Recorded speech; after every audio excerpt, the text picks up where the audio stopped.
ایک طوطا اور طوطی کا گزر ایک ویرانے سے ہوا۔ ویرانی دیکھ کر طوطی نے طوطے سے پوچھا، یہ کس قدر ویران گاؤں ہے؟ طوطے نے جواب دیا، لگتا ہے یہاں سے کوئی الو گزرا ہوا ہے۔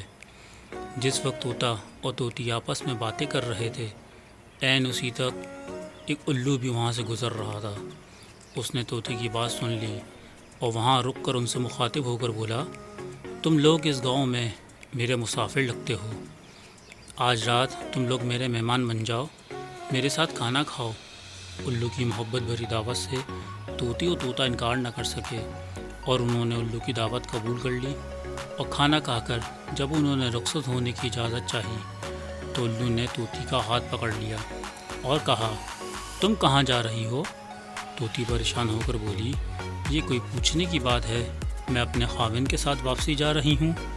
الو یہ سن کر ہنسا اور کہا، کیا یہ تم کیا کہہ رہی ہو؟ تم میری بیوی ہو۔ اس پر طوطے اور طوطی الو پر جھپٹ پڑے اور گرما گرمی شروع ہو گئی۔ دونوں میں جب بحث و تکرار زیادہ بڑھی تو الو نے طوطے کے سامنے ایک تجویز پیش کرتے ہوئے کہا، ایسا کرتے ہیں کہ ہم تینوں عدالت چلتے ہیں اور اپنا مقدمہ قاضی کے سامنے پیش کرتے ہیں۔ قاضی جو فیصلہ کرے گا وہ ہمیں قبول ہوگا۔ الو کی تجویز سن کر طوطا اور طوطی مان گئے اور تینوں قاضی کی عدالت میں پیش ہونے چلے گئے۔ قاضی نے دلائل کی روشنی میں الو کے حق میں فیصلہ دے کر عدالت برخاست کر دی۔ طوطا اس بے انصافی پر روتا ہوا چل دیا تو الو نے اسے آواز دی، بھائی اکیلے کہاں جاتے ہو؟ اپنی بیوی کو تو ساتھ لیتے جاؤ۔ طوطے نے حیرانی سے الو کی طرف دیکھا اور بولا، اب کیوں میرے زخموں پر نمک چھڑکتے ہو؟ کیا اب یہ میری بیوی ہے؟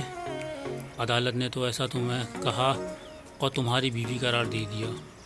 الو نے طوطے کی بات سن کر نرمی سے بولا، نہیں دوست، یہ میری نہیں بلکہ تمہاری ہی بیوی ہے۔ بس میں تمہیں صرف یہ بتانا چاہتا تھا کہ بستیاں الو ویران نہیں کرتے بلکہ ناانصافی سے ویران ہوتی ہیں۔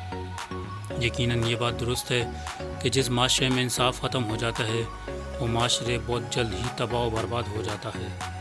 اس لیے اپنے معاشرے میں انصاف و رواداری قائم کریں اور کسی غریب کی حق تلفی نہ ہونے دیں، کیونکہ غریب کی بد دعا آسمان کے دروازے ہلا دیتی ہے۔